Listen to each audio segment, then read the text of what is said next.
नमस्कार, मैं हूं हैदर खान और आप देख रहे हैं नेशन न्यूज़ 10। आज बात करते हैं मध्य प्रदेश विधानसभा चुनाव की। ऐसे जो कि नीमच जिला, मंदसौर जिला और रतलाम। अगर मंदसौर संसदीय क्षेत्र की अगर बात करते हैं तो 8 विधानसभा सीटों में से जो समीकरण रहा है टिकट बंटवारे को लेकर के भी हम बात करेंगे। हम बात करेंगे विधानसभा चुनाव को लेकर के किन मुद्दों पर चुनाव लड़ा जा रहा है, और हम बात करेंगे जो विकास हुआ है, जो योजनाएं शासन की चली हैं और जो जनप्रतिनिधि जो प्रत्याशी हैं वो जनता के बीच जा रहे हैं। हम बात कर रहे हैं आज डॉक्टर लक्ष्मी नारायण जी पांडे, जो कि पूर्व सांसद रहे हैं स्वर्गीय, उनके पुत्र सुरेंद्र पांडे, जो कि एक बड़ा ही नाम इस संसदीय क्षेत्र में उभर के सामने आता है जब टिकट बंटवारे की बात सामने आती है। सुरेंद्र जी, आपका बहुत बहुत स्वागत है। नमस्कार हैदर भाई और नमस्कार साथियों जी। भाई साहब, सबसे पहला सवाल तो यह है कि जब भी विधानसभा चुनाव का मामला हो चाहे लोकसभा चुनाव का मामला हो, ऐसे में सुरेंद्र पांडे का नाम सामने आता है, क्या वजह है?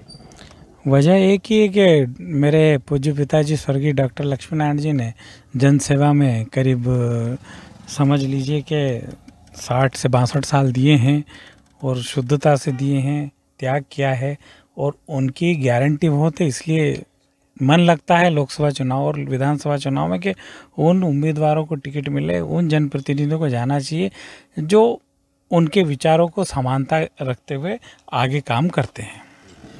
सबसे बड़ी बात सवाल तो ये होता है कि वर्तमान सांसद सुधीर गुप्ता संसदीय क्षेत्र के सांसद हैं, लगातार इस संसदीय क्षेत्र के सांसद होने के साथ भी, और गुटबाजी की बात करते हैं तो वर्तमान सत्ता, चाहे वो भारतीय जनता पार्टी की बात कर लें चाहे वो कांग्रेस की बात कर लें। अगर कांग्रेस की बात करते तो वहीं इस संसदीय क्षेत्र में मीनाक्षी नटराजन और सज्जन सिंह वर्मा का नाम उभर के सामने आता है। तो वहीं अगर इस संसदीय क्षेत्र की बात करते हैं तो वहीं स्वर्गीय डॉक्टर लक्ष्मी नारायण जी पांडे का नाम सामने आ रहा था। ऐसे में उनकी कमान आपने संभाल रखी है और आज भी संसदीय क्षेत्र में हमने कहीं ऐसी जगह चर्चाएँ की जहाँ पर ऐसे मतदाताओं से बात की है जहाँ पर पांडे जी को आज भी याद किया जाता है। क्या कहेंगे? आपकी बात बिल्कुल दुरुस्त है, क्योंकि मैं अभी बहुत वरिष्ठ सज्जनों से मिल के आया हूँ जिनकी उम्र हो चुकी है।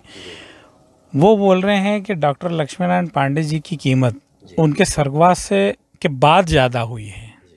ये मैं बोलना चाह रहा हूँ। जो आप मेरे से प्रश्न पूछ रहे हैं उसका आंसर ये है कि उनकी कीमत अब ज़्यादा है। इस संसदीय क्षेत्र में 8 विधानसभा सीट हैं। सवाल यह है कि इस 8 विधानसभा सीट से लगातार बाबूजी इस संसदीय क्षेत्र से 8 बार सांसद रहे हैं। ऐसे में उनका बड़ा दबदबा इस लोकसभा क्षेत्र में रहा है और उनके समर्थक भी रहे हैं। ऐसे में जब टिकट बंटवारे की बात सामने आती है, चुनाव नज़दीक आता है, तरह तरह की तर्क वितर्क बातें सामने आती हैं। ऐसे में कहीं ना कहीं जब भी चाहे वो विधानसभा की बात हो, लोकसभा की हो, जनपद पंचायत की बात हो, ऐसे में पांडे ग्रुप अव्वल रहता है। पांडे ग्रुप इसलिए अव्वल रहता है कि जिस विद्यालय का समझ लीजिए या जिस गुरुकुल का समझ लीजिए या जिस परिवार का समझ लीजिए, अगर मुखिया चरित्रवान होगा और मुखिया कर्मशील होगा तो उस गुट को तो आगे बढ़ना ही है, चाहे कुछ भी हो। और अच्छी बात है, ये मैं गर्व महसूस करता हूँ कि आज सारी विधानसभाओं के जनप्रतिनिधि के जो जिनकी उम्मीदवारी घोषित हुई है वो लगभग मेरे स्वर्गीय पिताजी डॉक्टर लक्ष्मी नारायण पांडे, मेरे तो पिताजी हैं, लेकिन इस क्षेत्र के सबसे वरिष्ठ और सबसे प्यारे और सबसे चहेते नेता रहे हैं वो। तो उनके लोगों को टिकट मिली है तो ये उन्हीं का बताऊं परम पुण्य है कि उनके बनाए हुए वसूलों पे चलने वाले लोग आज फल फूल रहे हैं और आगे काम कर रहे हैं और नो डाउट जन सेवा भी कर रहे हैं सारे लोग, चाहे वो जनपद में हो, पंचायत में हो, जिला पंचायत में हो, नगर पंचायत में हो, नगर पालिका में हो या विधानसभा में हो। सुरेंद्र जी, कहीं ना कहीं हमने लगातार नेशन टीम की लगातार चौपाल चली हैं, डिबेट भी हुए हैं। जनता एक चीज़ जानना चाहती हैं क्योंकि इस संसदीय जो क्षेत्र है इसमें ऐसे बड़े नेता नहीं, जो कि लोकसभा क्षेत्र के ऐसे चेहरे नहीं हैं। चाहे वो बात करते हैं बंसीलाल गुर्जर की बात कर लें, चाहे आप कैलाश चावला की बात कर लें, उन्हें विधानसभा टिकट नहीं दिया गया है, तो ऐसे में लोकसभा उनका मानना मुमकिन नहीं माना जा सकता है। तो ऐसे बातें विधानसभा क्षेत्र से लोकसभा क्षेत्र जब हमने चौपाल लगाई हैं तो लोकसभा का जब चेहरा आता है तो राजेंद्र पांडे का नाम सामने आता है। क्या कहेंगे आप? राजेंद्र जी पांडे का नाम आना स्वाभाविक है, क्योंकि उनका ये वाला चुनाव मिला के छठा चुनाव हो रहा है। 98 से चुनाव लड़ रहे हैं, जो कि इस पूरे मंदसौर संसदीय क्षेत्र में सारे वरिष्ठों में केवल जगदीश देवड़ा उनसे आगे हैं, जो चुनाव इतने लड़े हैं 8 बार। बाकी जितने भी विधायक हैं, कोई 5 बार लड़े हैं, कोई 4 बार लड़े, कोई 3 बार लड़े हैं।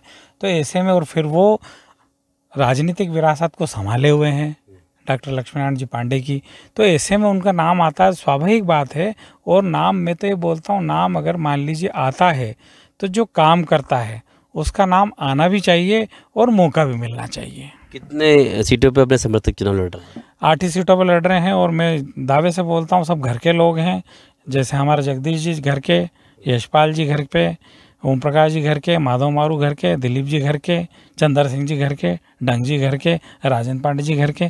हम तो 8 ही लोग जो हैं, हम तो जी जान से। और आपको मैं हैदर भाई एक चीज़ बता दूं, मैं मंदसौर संसदीय क्षेत्र में पहली बार आया हूं आज दिल्ली से, और मैं जावरा नहीं गया हूं, मैं नीमच से शुरू कर रहा हूं, क्योंकि मेरे सबसे प्यारे भाई दिलीप सिंह परिहार हैं और घर के हैं। तो गुटबाजी की बात करो या परिवार की बात करो, यारी की बात करो, भाईचारे की बात करो, हम निभाएंगे, और ये 8 ही से निभाएंगे। मैंने आज से शुरुआत कर दी है। मैं आपके साथ यहाँ पे खाना खेड़ा नीमच विधानसभा में बैठा हूँ। मेरे ख्याल में दिलीप जी आने वाले हैं, हम उनका प्रचार से बताऊँ यहाँ उद्घाटन करेंगे, और ये बताएंगे कि ये सब हमारे लोग हैं, हम इनके लोग हैं, हमारे साथी हैं, और ऐसे चरित्रवान लोगों को, कर्मशील लोगों को जिताइए।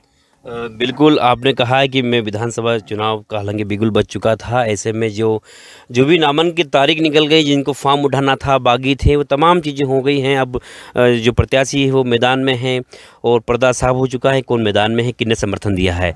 इसी को लेकर के सुरेंद्र जी, आपने आज इस विधान संसदीय क्षेत्र में आज आपने कदम रखा है, लेकिन जो कि यहाँ इसी विधानसभा नीमच विधानसभा की नज़दीकी विधानसभा मनासा, जहाँ के पूर्व गृह मंत्री कैलाश चावला जी की बात कर लें, चाहे विजय माला हैं, हम इनके लोग हैं, हमारे साथी हैं, और ऐसे चरित्रवान लोगों को, कर्मशील लोगों को जिताइए। बिल्कुल, आपने कहा है कि मैं विधानसभा चुनाव का हालांकि बिगुल बज चुका था। ऐसे में जो भी नामांकन की तारीख निकल गई, जिनको फॉर्म उठाना था, बागी थे, वो तमाम चीज़ें हो गई हैं। अब जो प्रत्याशी है वो मैदान में हैं, और पर्दा साफ हो चुका है कौन मैदान में है, किसने समर्थन दिया है। इसी को लेकर के सुरेंद्र जी, आपने आज इस विधान संसदीय क्षेत्र में आज आपने कदम रखा है, लेकिन जो कि यहाँ इसी विधानसभा नीमच विधानसभा की नज़दीकी विधानसभा मनासा, जहाँ के पूर्व गृह मंत्री कैलाश चावला जी की बात कर लें, चाहे विजय माला जी की बात कर लें, तो ये जो गुटबाजी है उसको आप कैसे देखते हैं? मैं इसको देखता हूँ साहब गुटबाजी को, कि ये गुटबाजी नहीं है, ये मन का जो रोष होता है, एक व्यथा होती है। क्योंकि गुटबाजी अगर होती तो चुनाव लड़ा जाता है, चाहे निर्दलीय लड़ो, चाहे पार्टी बदल के लड़ो।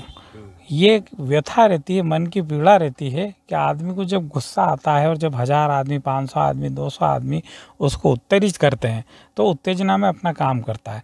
लेकिन गुटबाजी तो जब सामने आती, जब ये निर्दलीय लड़ पाते हैं, और गुटबाजी जब सामने आएगी कि ये कहीं बिगाड़ा कर रहे हैं। अब सुनी अनसुनी बातें होती है, लेकिन मुख्य जड़ जो है गुटबाजी की, वो चावला जी या बंशीलाल जी या और कोई नहीं है। मुख्य जड़ कोई और है, जो बिना काम के अपना प्रतिष्ठा पाना चाहते हैं, अपना नाम कमाना चाहते हैं, और जो बिगाड़ा करके हीरो बनना चाहते हैं, गुटबाजी वो कर रहे हैं, वो नुकसान कर रहे हैं। सुरेंद्र जी, आपसे एक लास्ट और आखिरी सवाल ये है कि इस संसदीय क्षेत्र का जो माहौल है वह आज आपने आमद की है, तो आप इस विधानसभा क्षेत्र के लिए जो जनप्रतिनिधि हैं ये तो है ही हैं, लेकिन जो मध्य प्रदेश के अंदर जो आप दिल्ली की राजनीति करते हैं, ये पूरे संसदीय क्षेत्र को पता है कि आप मंदसौर, नीमच, रतलाम की राजनीति दिल्ली से करते हैं। आपका दिल्ली में काफ़ी नेताओं से आपकी अच्छी गुटबेस है,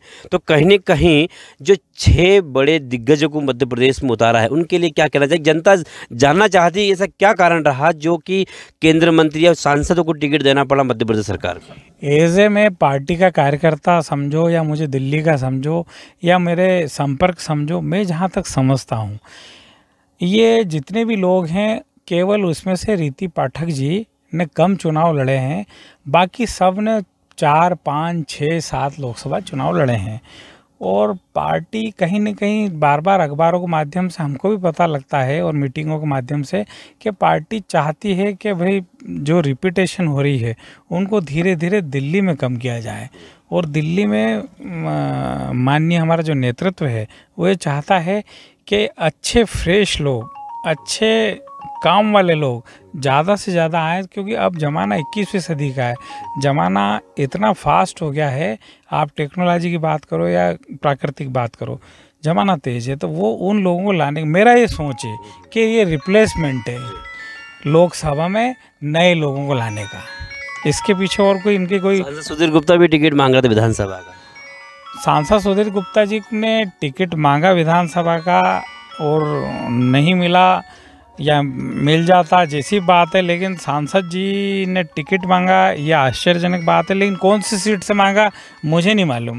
ये मीडिया की सुर्खियां बनी रही है। हाँ, मीडिया की सुर्खियाँ, मैंने भी पढ़ा सांसद जी विधानसभा लड़ना चाहते हैं, लेकिन मेरा ये सोच है कि पहले हम 8 विधानसभा को, जिसका हम नेतृत्व कर रहे हैं, सामंजस्य बिठाना चाहिए। और सामंजस्य बिठा के जनता का जो काम है, हम पार्टी को भूल के, हमारे दोस्तों को भूल के, कार्यकर्ताओं को भूल के, सपोर्टर को भूल के, जो जनता होती है, जिसमें जनता का मतलब होता है गरीब, अनपढ़, संपर्कहीन, उन लोगों की बात, उन लोगों तक बात या उन लोगों से व्यवहार बना के, उनकी ज़िंदगी को देख के, उनकी ज़िंदगी को आगे बढ़ाने का काम हमको जो मिला है वो करना चाहिए। ये चलता रहेगा, 5 साल भी आएंगे ना, 3 साल भी आएंगे ना, 10 साल भी आएंगे ना, आदमी चला भी जाता। लेकिन जो व्यक्ति काम करके जाता है या काम करके रहता है, उसके गुणगान है। सुनील जी, संपर्कहीन की आपने बात की है, एक बड़ा सवाल का जवाब दिया आपने। क्या इस संसदीय क्षेत्र में बाबूजी की जो भी धरातल पर जो भी स्थितियाँ रही हैं, संपर्क रहा है, उसको आप निभाते आ रहे हैं। ऐसे में सुधीर जी गुप्ता किसी भी विधानसभा क्षेत्र में प्रत्याशी के जनसंपर्क में नज़र नहीं आ रहे हैं। उसका कारण है क्योंकि क्या होता था कि मेरे पूज्य पिताजी स्वर्गीय डॉक्टर लक्ष्मीनारायण जी पांडे जब थे तो वो बड़ा सजग थे, किसानों के प्रति, अफीम की नीतियों के प्रति बड़ा सजग थे। मैंने खुद ड्राइवरी करी उनकी, और वो हफ्ते में 3 दिन वित्त मंत्रालय के चक्कर काटते थे और अफीम काश्तकारों के लिए खूब लड़ाई करी, खूब आंदोलन करे। अब ये काश्तकार परेशान है, और परेशान हो, काश्तकार अगर परेशान होगा, मन दुखेगा, और सामूहिक मन दुखता है तो गुस्से में प्रकट होता है। तो इस वजह से कई बार जनप्रतिनिधि उनके सामने नहीं जाता है, और जाना भी नहीं चाहिए, उसका सुधार करना चाहिए अगर मौका मिला। तो यही वजह है कि और कोई वजह नहीं, क्योंकि इनके पास तो लाइसेंस है, कहीं भी जा सकते हैं। लेकिन वजह यह है क्योंकि इनको जाना चाहिए, सुनना चाहिए, खरी खोटी भी सुनना चाहिए, जो भी हो सुनना चाहिए, रास्ता निकालना चाहिए कि इन विचारों, जो किसान हैं, ये इनकी जो जीविका है, अफीम काश्तकारों की जीविका, आज वो बेचारे अपने खेती के लिए तड़प रहे हैं।